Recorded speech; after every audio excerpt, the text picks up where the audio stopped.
Hello, good morning, जोहार। मैं राजू और आप देख रहे हैं 24 झारखंड न्यूज। चलिए जानते हैं झारखंड की आज की 25 मुख्य बड़ी खबरों को। ठंड है प्रचंड, स्कूल रहेंगे बंद। रांची जिला प्रशासन ने जारी किया आदेश। झारखंड में लगातार गिरते तापमान और शीतल लहरी की आशंका को देखते हुए प्रशासन ने एहतियाती कदम उठाए हैं। भारत मौसम विज्ञान विभाग (IMD), भारत मौसम विज्ञान केंद्र झारखंड रांची द्वारा जारी विशेष बुलेटिन के अनुसार राज्य में अगले आदेश तक भारी ठंड और शीतल लहरी की चेतावनी जारी की गई है। मौसम विभाग ने रांची जिले को येलो जोन की श्रेणी में चिन्हित करते हुए ठंड के प्रभाव और शीतल लहरी की संभावना जताई है। मौसम विभाग की चेतावनी को गंभीरता से लेते हुए जिला प्रशासन ने भारतीय नागरिक सुरक्षा संहिता की धारा 163 के तहत अहम आदेश जारी किया है। इसके तहत रांची जिला अंतर्गत संचालित सभी सरकारी, गैर सरकारी एवं निजी विद्यालयों में KG से लेकर 12वीं कक्षा तक के छात्रों के लिए पठन पाठन कार्य को अस्थायी रूप से स्थगित कर दिया गया है। ये आदेश 27 दिसंबर 2025 से प्रभावी होगा और 31 दिसंबर 2025 तक लागू रहेगा। रांची जिला प्रशासन का कहना है कि अत्यधिक ठंड और शीतलहरी के कारण बच्चों के स्वास्थ्य पर प्रतिकूल प्रभाव पड़ सकता है। विशेषकर छोटे बच्चों और किशोरों को सर्दी, खांसी, बुखार जैसी समस्याओं का सामना करना पड़ सकता है। इसी को ध्यान में रखते हुए ये निर्णय लिया गया है ताकि विद्यार्थियों की सुरक्षा और स्वास्थ्य को प्राथमिकता दी जा सके। जिला प्रशासन ने सभी विद्यालय प्रबंधन को निर्देश दिया है कि वे इस आदेश का कड़ाई से अनुपालन करें। किसी भी प्रकार की लापरवाही को गंभीरता से लिया जाएगा। हालांकि आदेश में यह भी स्पष्ट किया गया है कि यदि उक्त अवधि के दौरान किसी विद्यालय में पूर्व से निर्धारित परीक्षा आयोजित है तो विद्यालय प्रबंधन अपने विवेकानुसार परीक्षा का संचालन कर सकते हैं। ऐसे मामलों में छात्रों की सुविधा और सुरक्षा को ध्यान में रखते हुए आवश्यक व्यवस्थाएं करने की सलाह दी गई है। इधर रांची समेत राज्य के कई हिस्सों में सुबह और रात के समय कड़ाके की ठंड महसूस की जा रही है। न्यूनतम तापमान में लगातार गिरावट दर्ज की जा रही है, जिससे जनजीवन प्रभावित हो रहा है। ठंड से बचाव के लिए लोग अलाव का सहारा ले रहे हैं और बाजारों में गर्म कपड़ों की मांग बढ़ गई है। प्रशासन ने आम लोगों से भी अपील की है कि वे मौसम को देखते हुए सावधानी बरतें, अनावश्यक रूप से ठंड के समय बाहर निकलने से बचें और बच्चों एवं बुजुर्गों का विशेष ध्यान रखें। मौसम की स्थिति पर नजर रखी जा रही है और आगे की परिस्थितियों के अनुसार आवश्यक कदम उठाए जाएंगे। नए साल का तोहफा। 30 दिसंबर को मोरहाबादी मैदान में CM सौंपेंगे CGL के सफल अभ्यर्थियों को नियुक्ति पत्र। मुख्यमंत्री हेमंत सोरेन राज्य के लगभग 2015 युवाओं को नए साल का तोहफा देंगे। ये वही अभ्यर्थी हैं जिन्होंने झारखंड सामान्य स्नातक योग्यताधारी संयुक्त प्रतियोगिता परीक्षा CGL 2023 उत्तीर्ण की है। मुख्यमंत्री 30 दिसंबर को मोरहाबादी मैदान में दिन के 2 बजे सफल अभ्यर्थियों को नियुक्ति पत्र देंगे। इसके लिए मुख्यमंत्री सचिवालय ने कैबिनेट और जिला प्रशासन को मोरहाबादी मैदान में नियुक्ति पत्र वितरण को लेकर तैयारी शुरू करने का निर्देश दिया है। यहां मालूम हो कि CGL परीक्षा को लेकर झारखंड में काफी विवाद हुआ था। अंततः विवाद झारखंड हाई कोर्ट भी पहुंचा।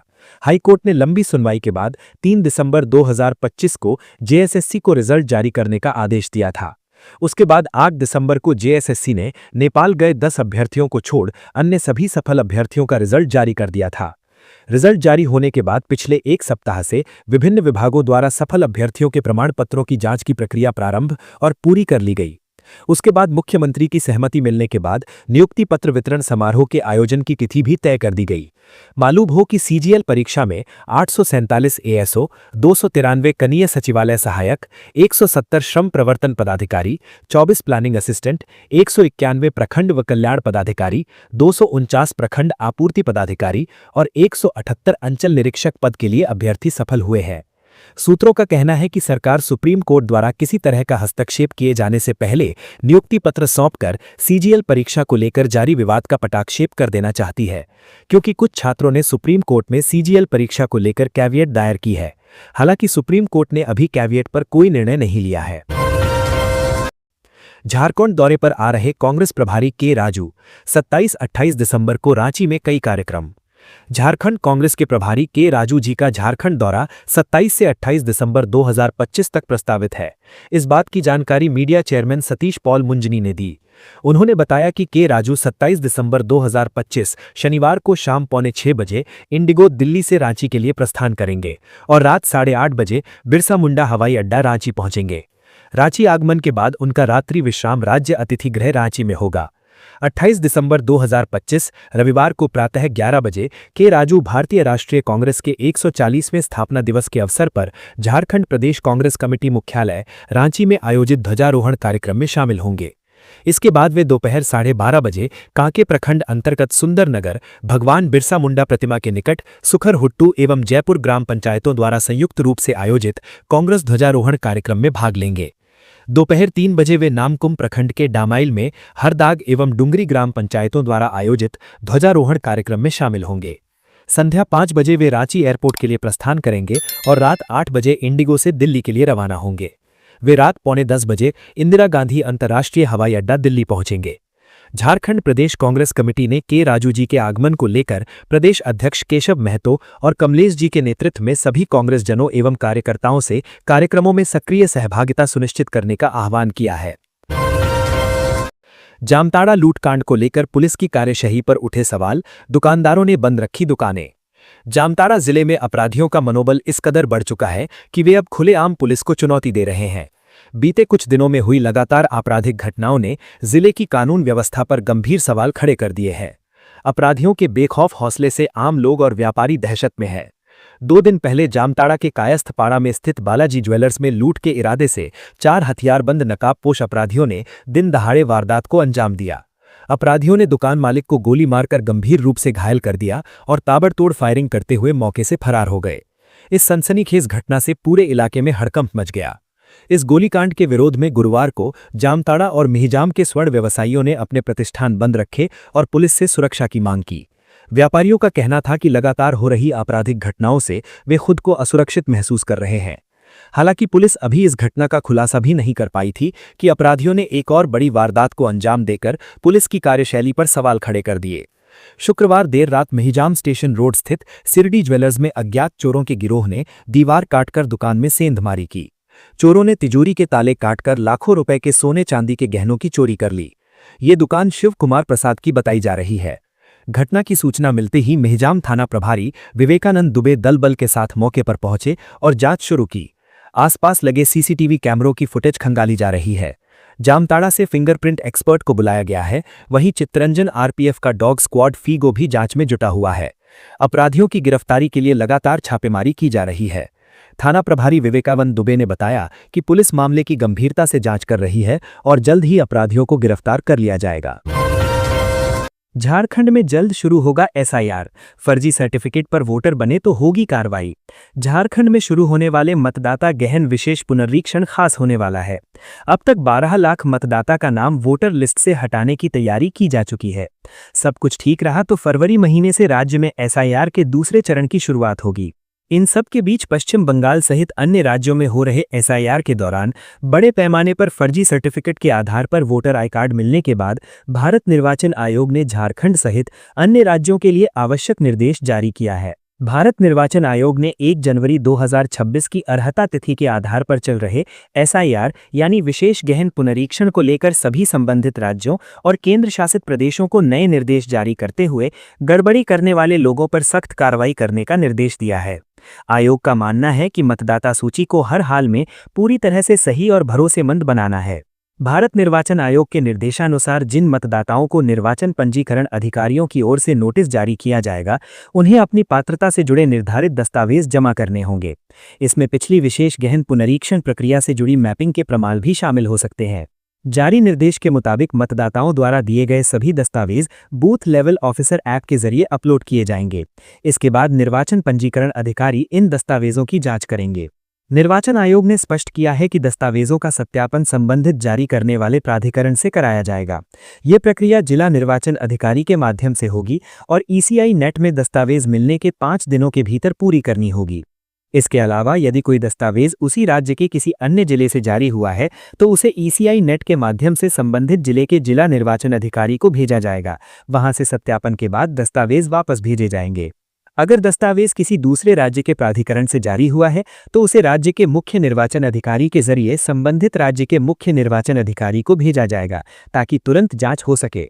मुख्य निर्वाचन पदाधिकारी केवी रवि कुमार ने एसआईआर को लेकर सभी जिलों को पत्र लिखा है। उन्होंने भारत निर्वाचन आयोग के द्वारा जारी ताज़ा निर्देश के अनुसार सख्त कदम उठाने का आदेश दिया है। उन्होंने राज्य में चल रहे मतदान केंद्रों के युक्तिकरण कार्य पर संतोष जाहिर करते हुए कहा है कि इसके लिए मतदान केंद्र एवं इसके क्षेत्र का जियो फेसिंग भी कराया जा रहा है। इस क्रम में कई ऐसे नए मकान अथवा वैसे मकान जिनका कोई मकान संख्या नहीं है, उनके लिए नोशनल नंबर जारी किए जाएंगे, जिससे संबंधित मतदान केंद्र के बीएलओ को अपने मतदाताओं तक पहुंचने में आसानी हो सकेगी। रेल यात्रियों के लिए खुशखबरी। सप्ताह में 3 दिन न्यू गिरिडीह होकर चलेगी हावड़ा गया वंदे भारत। हावड़ा से गया के बीच धनबाद होकर चलने वाली वंदे भारत एक्सप्रेस को सप्ताह में 3 दिन न्यू गिरिडीह रेलवे स्टेशन होकर चलाने की तैयारी कर ली गई है। इस संबंध में रेल मंत्री अश्विनी वैष्णव ने कोडरमा की सांसद सह केंद्रीय मंत्री अन्नपूर्णा देवी को आश्वासन दिया है। हावड़ा से गया वंदे भारत एक्सप्रेस के संचालन के दौरान सप्ताह में 3 दिन इस ट्रेन को न्यू गिरिडीह होकर चलाने पर सहमति बनी। मिली जानकारी के अनुसार इससे गिरिडीह, पारसनाथ और कोडरमा क्षेत्र को आधुनिक और तेज रेल सेवा का लाभ मिलेगा। इसके अलावा देवघर, जसीडीह, वाराणसी वंदे भारत एक्सप्रेस को न्यू गिरिडीह, कोडरमा होकर सप्ताह में 3 दिन चलाने का प्रस्ताव भी रखा गया, जिससे बाबा धाम, काशी विश्वनाथ और पारसनाथ जैसे प्रमुख धार्मिक स्थलों के बीच एक सशक्त आध्यात्मिक रेल कॉरिडोर विकसित किया जा सके। दिल्ली गोड्डा एक्सप्रेस को सप्ताह में 3 दिन चलाने की मांग भी रखी। वर्तमान में ये ट्रेन अत्यधिक भीड़ और लंबी प्रतीक्षा सूची के कारण यात्रियों की जरूरतें पूरी नहीं कर पा रही है। इस पर रेल मंत्री ने सकारात्मक रुख दिखाया। माल ढुलाई से जुड़े मुद्दों पर न्यू गिरिडीह स्टेशन पर रैक पॉइंट को विस्तारित करने, औद्योगिक आवश्यकताओं को देखते हुए एक अतिरिक्त रैक पॉइंट विकसित करने तथा न्यू गिरिडीह को एक प्रमुख लॉजिस्टिक हब के रूप में विकसित करने का प्रस्ताव रखा गया। साथ ही ये भी बताया गया कि महेश मुंडा रैक पॉइंट का टेंडर हो चुका है, लेकिन निर्माण कार्य अब तक शुरू नहीं हुआ है। इस पर रेल मंत्री ने शीघ्र कार्य प्रारंभ कराने का आश्वासन दिया। बैठक में गिरिडीह, कोडरमा, मधुपुर रेलखंड पर double line, Parasnath Giridih section पर यात्री सुविधाओं में सुधार, स्टेशन विस्तार और शेड निर्माण जैसे विषयों पर भी चर्चा हुई। औद्योगिक और खनिज महत्वता को रेखांकित करते हुए कहा कि बेहतर रेल अवसंरचना से रेलवे राजस्व में वृद्धि होगी और क्षेत्र में रोजगार, व्यापार और निवेश को नई गति मिलेगी। एस्कॉर्ट सर्विस के नाम पर साइबर ठगी संचालित कर रहे थे 1 दर्जन फर्जी वेबसाइट। हजारीबाग। इस छोटे शहर में भी एस्कॉर्ट सर्विस के नाम पर साइबर ठगी का धंधा चल रहा था। हजारीबाग के ही बरकट्ठा के रहने वाले 4 ऐसे साइबर अपराधी को पुलिस ने गिरफ्तार किया है। लंबे समय बाद पुलिस ने खुलेआम वेबसाइट का निर्माण कर एस्कॉर्ट सर्विस के नाम पर की जा रही ऑनलाइन ठगी और ब्लैकमेलिंग करने वालों के खिलाफ विशेष अभियान चलाकर पुलिस ने सक्रिय साइबर गिरोह का पर्दाफाश किया है। गुप्त सूचना के आधार पर की गई कार्रवाई में मुफस्सिल थाना क्षेत्र के नूतन नगर इलाके से 4 साइबर अपराधियों को गिरफ्तार किया गया है। हजारीबाग एसपी अंजनी अंजन ने जानकारी देते हुए बताया कि आरोपी फर्जी वेबसाइटों और विभिन्न मोबाइल नंबरों के माध्यम से एस्कॉर्ट सर्विस का विज्ञापन कर लोगों को झांसे में लेते थे। संपर्क करने पर पीड़ितों से बुकिंग के नाम पर यूपीआई व अन्य डिजिटल भुगतान माध्यमों से रुपए की ठगी की जाती थी। कई मामलों में पीड़ितों को ब्लैकमेल भी किया जाता था। इसकी सूचना मिलते ही पुलिस अधीक्षक हजारीबाग के निर्देश पर अनुमंडल पुलिस पदाधिकारी सदर के नेतृत्व में मुफस्सिल थाना पुलिस की एक विशेष टीम गठित की गई। छापेमारी के दौरान 4 युवक संदिग्ध गतिविधियों में लिप्त पाए गए, जो पुलिस को देखकर भागने लगे, लेकिन टीम ने तत्परता दिखाते हुए सभी को गिरफ्तार कर लिया। प्रेस वार्ता के दौरान एसपी ने जानकारी दी कि आरोपित पकड़े जाने से बचने के लिए ठगी के पैसे किराए के खाते में मंगाते थे। पुलिस ने इनके पास से विभिन्न बैंकों के 12 ATM, 9 SIM card, 5 pan card सहित अन्य दस्तावेज बरामद किया है। एसपी ने बताया कि छापेमारी के दौरान आरोपियों के पास से कई मोबाइल फोन, सिम कार्ड, विभिन्न बैंकों के डेबिट कार्ड, पैन कार्ड एवं साइबर अपराध से जुड़े डिजिटल साक्ष्य बरामद किए गए हैं, जिसकी जांच की जा रही है। इस संबंध में मुफस्सिल थाना में कांड दर्ज कर सभी आरोपियों को न्यायिक हिरासत में भेज दिया गया है।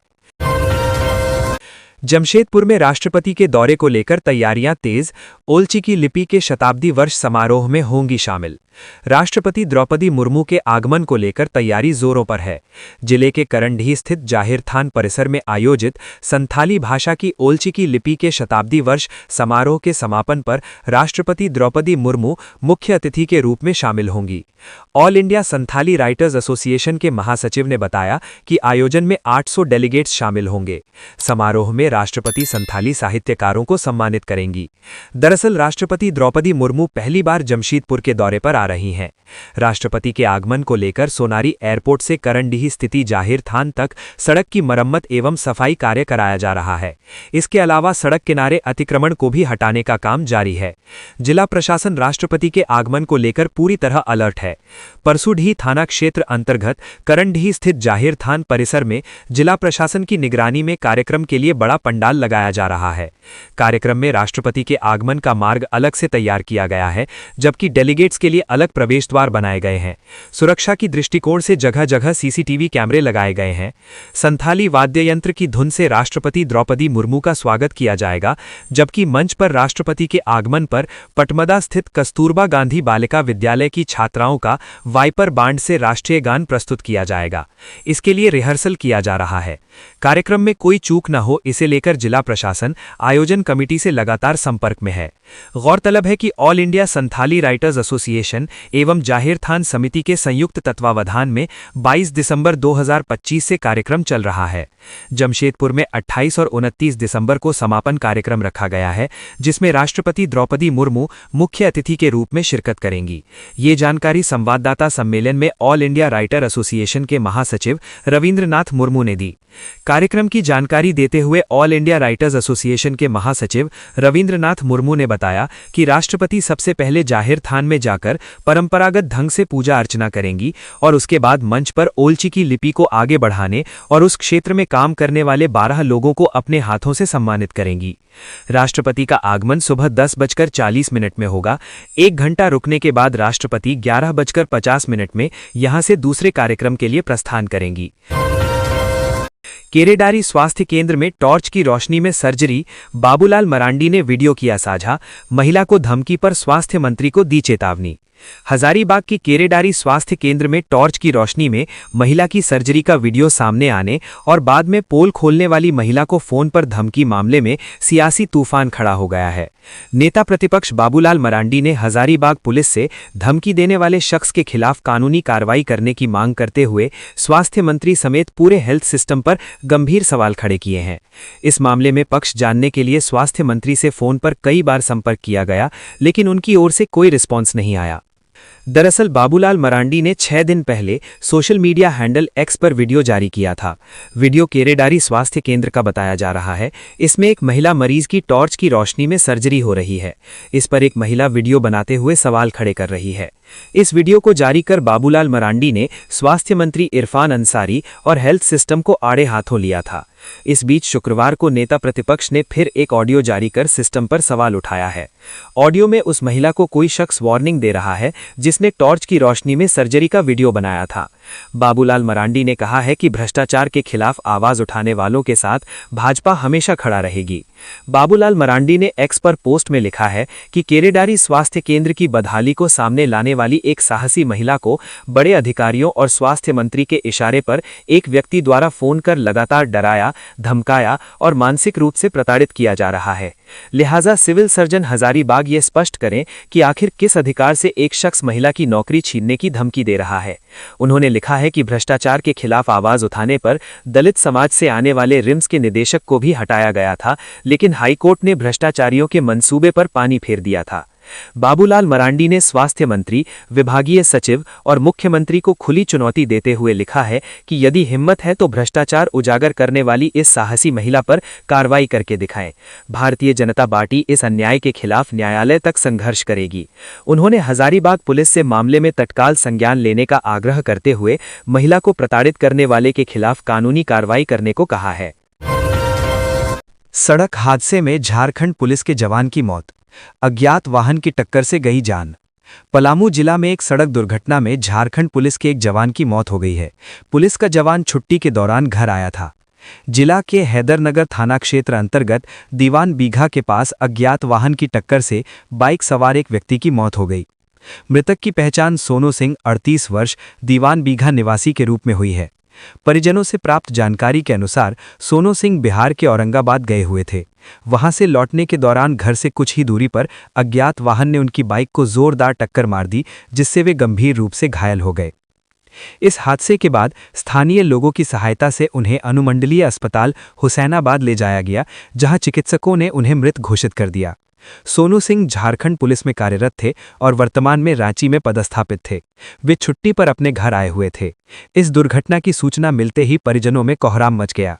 परिजनों का रो रोकर बुरा हाल है।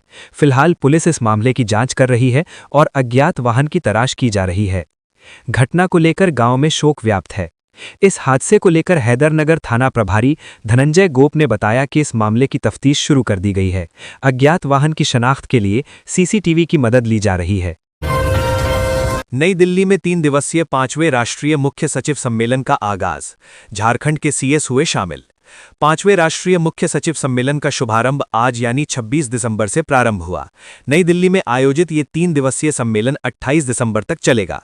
प्रधानमंत्री नरेंद्र मोदी के नेतृत्व में आयोजित इस सम्मेलन के माध्यम से केंद्र और राज्यों के बीच बेहतर समन्वय स्थापित करने, सरकारी नीतियों को जमीनी स्तर पर प्रभावी ढंग से लागू करने और साझा प्रयासों से शासन व्यवस्था को मजबूत बनाने पर विशेष जोर दिया जा रहा है।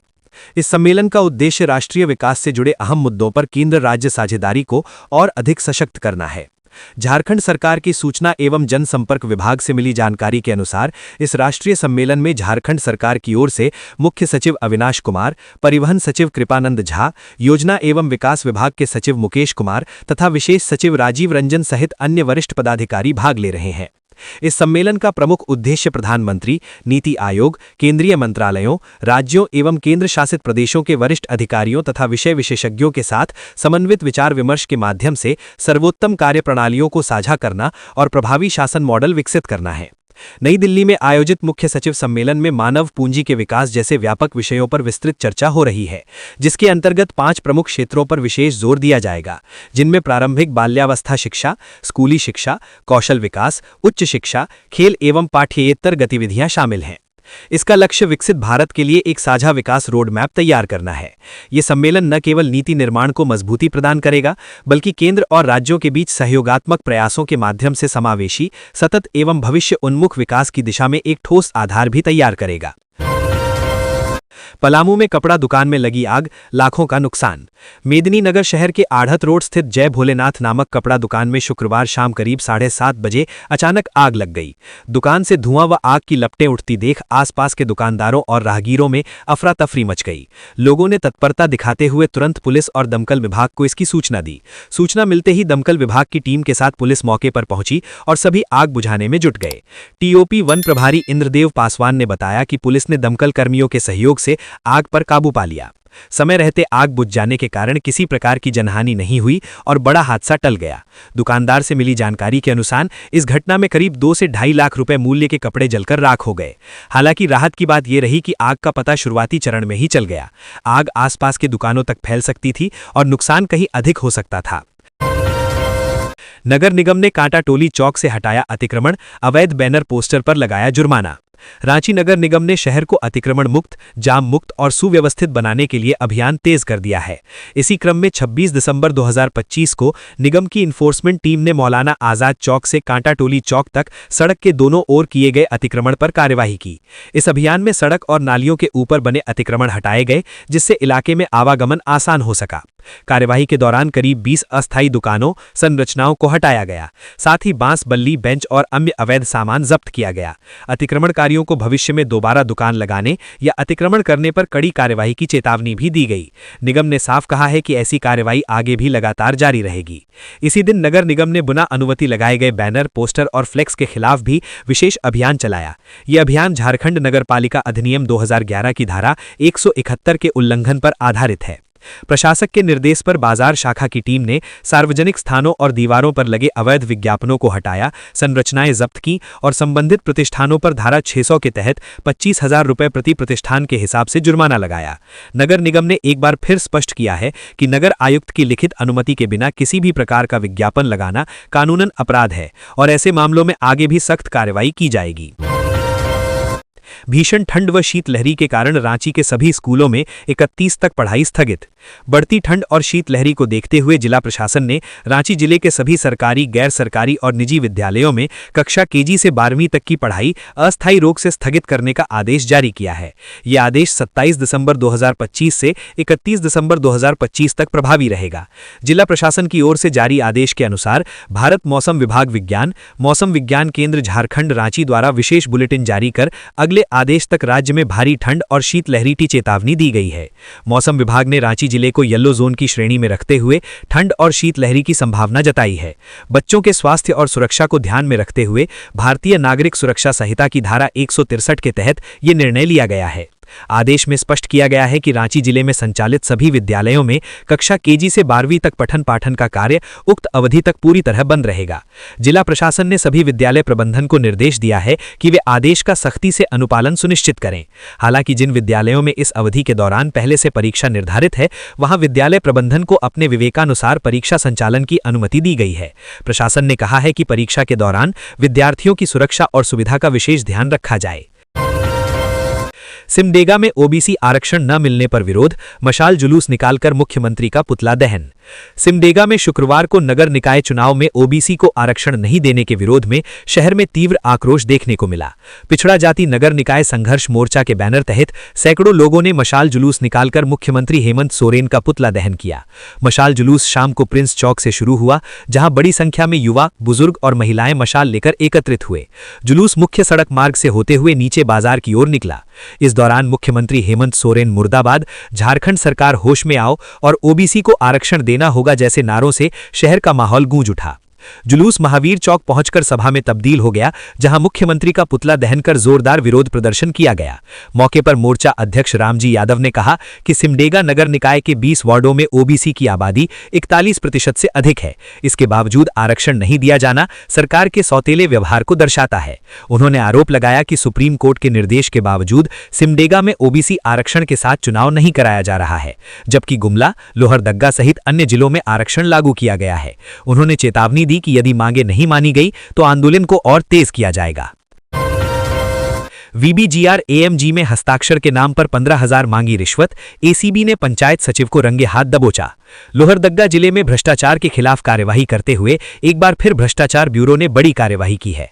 एसीबी की टीम ने लोहरदग्गा जिले के सेन्हा प्रखंड में पंचायत सचिव को 15,000 रुपए रिश्वत लेते रंगे हाथ गिरफ्तार किया है। एसीबी ने पंचायत सचिव के घर में भी तलाशी ली है। एसीबी की इस कार्रवाई से सेन्हा प्रखंड में हड़कंप मच गया है। पंचायत सचिव ने वीबीजीआर एएमजी पूर्व मनरेगा में किए गए काम के मास्टर रोल में हस्ताक्षर के लिए 15,000 रुपए रिश्वत मांगी थी। लोहरदग्गा जिले के सेन्हा प्रखंड के भड़गांव और डांडू पंचायत के पंचायत सचिव सुरेंद्र गुप्ता को एसीबी की टीम ने शुक्रवार को 15,000 रुपए रिश्वत लेते रंगे हाथ गिरफ्तार कर लिया है। पंचायत सचिव ने सेन्हा थाना क्षेत्र के चित्री अंबाटोली निवासी कृष्णा उरांव की पत्नी तारामुनि उरांव द्वारा वीबीजीआर एएमजी पूर्व मनरेगा के तहत कराए गए कार्य में श्रमिकों के मास्टर रोल में हस्ताक्षर के नाम पर रिश्वत मांगी थी। पीड़ित कृष्णा और उनकी पत्नी रिश्वत नहीं देना चाहते थे, जिसे लेकर कृष्णा उरांव द्वारा शिकायत एसीबी रांची को की गई थी, जिसके बाद एसीबी द्वारा मामले की जांच कराई गई, जिसमें आरोप में सत्यता पाने पर एसीबी की टीम डीएसपी के नेतृत्व में शुक्रवार को लोहरदग्गा जिले के सेन्हा प्रखंड कार्यालय पहुंची। जैसे ही कृष्णा उरांव ने पंचायत सचिव सुरेंद्र गुप्ता को 15,000 रुपए रिश्वत दी, वैसे ही एसीबी की टीम ने पंचायत सचिव को धर दबोचा। इसके बाद काफी देर तक प्रखंड कार्यालय में ही एक गाड़ी में पंचायत सचिव को बैठा कर रखा गया। पंचायत सचिव की गिरफ्तारी की पुष्टि करते हुए भ्रष्टाचार निरोधक ब्यूरो रांची ने प्रेस रिलीज भी जारी की है, जिसमें पंचायत सचिव की गिरफ्तारी की पुष्टि की गई है। लोहरदग्गा में पंचायत सचिव की गिरफ्तारी को लेकर एसीबी ने रांची भ्रष्टाचार निरोधक ब्यूरो कांड संख्या 22/25 दर्ज किया है। एसीबी की टीम पूरे मामले की जांच कर रही थी। गिरफ्तारी के बाद लोग तरह तरह की चर्चा कर रहे हैं। बता दें कि लोहरदग्गा में भ्रष्टाचार के खिलाफ एसीबी लगातार कार्रवाई कर रही है। दिल्ली पहुंचा झारखंड छात्रवृत्ति का मुद्दा, झारखंड आइसा नेताओं ने राज्य मंत्री के नाम से सौंपा ज्ञापन। सीपीआई एमएल की छात्र इकाई ऑल इंडिया स्टूडेंट्स एसोसिएशन आइसा का एक प्रतिनिधि मंडल ने दिल्ली में सामाजिक न्याय एवं अधिकारिता मंत्रालय में केंद्रीय राज्य मंत्री डॉक्टर रामदास अठावले के कार्यालय गया। यहां उन्होंने ज्ञापन सौंपकर झारखंड में अनुसूचित जाति एससी एवं अन्य पिछड़ी जातियों ओबीसी के छात्रों की केंद्र सरकार द्वारा रोकी गई छात्रवृत्ति को तत्काल जारी करने की मांग की। आइसा नेताओं ने बताया कि झारखंड में प्री मैट्रिक कक्षा 9वीं 10वीं एवं पोस्ट मैट्रिक छात्रवृत्ति शैक्षणिक सत्र 2023-24, 2024-25 एवं 2025-26 के लिए अब तक छात्रवृत्ति की राशि केंद्र की ओर से जारी नहीं की गई है। आइसा नेताओं ने कहा कि राज्य सरकार का स्पष्ट कहना है कि केंद्र सरकार से केंद्रांश की राशि प्राप्त नहीं होने के कारण छात्रवृत्ति बाधित है, जिसका सीधा असर गरीब, दलित एवं पिछड़े वर्ग के छात्रों पर पड़ रहा है, जो आर्थिक तंगी के कारण पढ़ाई छोड़ने को मजबूर हो रहे हैं। आइसा ने केंद्र सरकार से मांग की कि झारखंड सरकार को छात्रवृत्ति की लंबित राशि तत्काल जारी की जाए, ताकि लाखों छात्रों का शैक्षणिक भविष्य सुरक्षित रह सके। आईसा में चेतावनी दी कि यदि शीघ्र झारखंड के एससी और ओबीसी छात्रों के लंबित छात्रवृत्ति का समाधान नहीं हुआ तो झारखंड में हो रहा छात्रों का आंदोलन दिल्ली में भी तेज किया जाएगा, जिसकी पूरी जिम्मेदारी सरकार की होगी। अब मोबाइल ऐप से भी हो सकेगी 108 एम्बुलेंस बुकिंग। बीमा योजना में सीजीएचएस दर पर होगा इलाज सुनिश्चित। झारखंड सरकार के स्वास्थ्य, चिकित्सा, शिक्षा एवं परिवार कल्याण विभाग के अपर मुख्य सचिव अजय कुमार सिंह की अध्यक्षता में शुक्रवार को एक महत्वपूर्ण बैठक हुई। 108 एम्बुलेंस सेवा एवं राज्यकर्मी स्वास्थ्य बीमा योजना की समीक्षा को लेकर हुई बैठक में कई अहम निर्णय लिए गए, जिसमें स्वास्थ्य सेवाओं को अधिक सुदृढ़, सुलभ और पारदर्शी बनाने को लेकर कई महत्वपूर्ण निर्णय लिए गए। इस बैठक में 108 एम्बुलेंस सेवा को लेकर अपर मुख्य सचिव ने निर्देश दिया कि एक मोबाइल ऐप विकसित किया जाए, जिसके माध्यम से ऐप डाउनलोड कर या 108 नंबर डायल कर आसानी से एम्बुलेंस बुलाई जा सके। निजी एम्बुलेंस को भी इस सेवा से जोड़ा जाएगा और उन्हें प्रति किलोमीटर की दर से भुगतान किया जाएगा। ऐसी एम्बुलेंस का विभागीय सर्टिफिकेशन, निबंधन और नियमित मूल्यांकन किया जाएगा। नियमों का उल्लंघन करने पर निबंधन रद्द किया जा सकेगा। स्वास्थ्य अपर मुख्य सचिव ने बैठक के दौरान कहा कि ममता वाहन को भी ऐप से जोड़ने, सॉफ्टवेयर के लिए आरएफपी तैयार करने और एम्बुलेंस संचालन से जुड़ी कंपनी द्वारा सॉफ्टवेयर रन कराने के निर्देश दिए। इस सॉफ्टवेयर को हर वर्ष अपडेट किया जाएगा। अपर मुख्य सचिव ने मौजूदा एम्बुलेंस की डेंटिंग पेंटिंग कराने और नई खरीदी जाने वाली एम्बुलेंस की प्रत्येक 4 वर्ष में पेंटिंग सुनिश्चित करने का निर्देश भी दिया, जिससे एम्बुलेंस बेहतर स्थिति में रहकर आम जनता को समय पर गुणवत्तापूर्ण स्वास्थ्य सेवा उपलब्ध करा सकें। अपर मुख्य सचिव ने राज्यकर्मी स्वास्थ्य बीमा योजना के बारे में निर्देश देते हुए कहा कि वर्तमान बीमा कंपनी का कार्यकाल फरवरी माह में समाप्त हो रहा है। उन्होंने निर्देश दिया कि अवधि समाप्त होने से पहले ही नई बीमा कंपनी का चयन कर लिया जाए, ताकि राज्य कर्मियों एवं उनसे जुड़े अन्य कर्मियों को इलाज में किसी प्रकार की परेशानी ना हो। उन्होंने कहा कि राज्य के सभी प्रमुख अस्पतालों में सीजीएचएस दर पर इलाज सुनिश्चित किया जाए और अस्पतालों को इसके अंतर्गत सूचीबद्ध किया जाए। बैठक के दौरान ये भी निर्देश दिया कि राज्य से सटे बिहार, उड़ीसा और पश्चिम बंगाल सहित अन्य राज्यों के जिलों और सभी महानगरों में भी सीजीएचएस दर पर अस्पतालों का निबंधन कराया जाए। राज्यकर्मी स्वास्थ्य बीमा योजना के अंतर्गत बाहर इलाज कराने में किसी तरह की बाधा न आए। तो ये थी आज की झारखंड की टॉप बड़ी खबरें। इसी तरह झारखंड की हर छोटी सी बड़ी खबर देखने के लिए आप हमारे चैनल 24 झारखंड न्यूज को सब्सक्राइब करके बेल आइकन प्रेस कर ले, जिससे झारखंड की हर छोटी सी बड़ी खबर की अपडेट आप तक पहुंचता रहे। तो आज के लिए बस इतना ही। हमें दीजिए इजाजत, फिर मिलते हैं नेक्स्ट न्यूज में।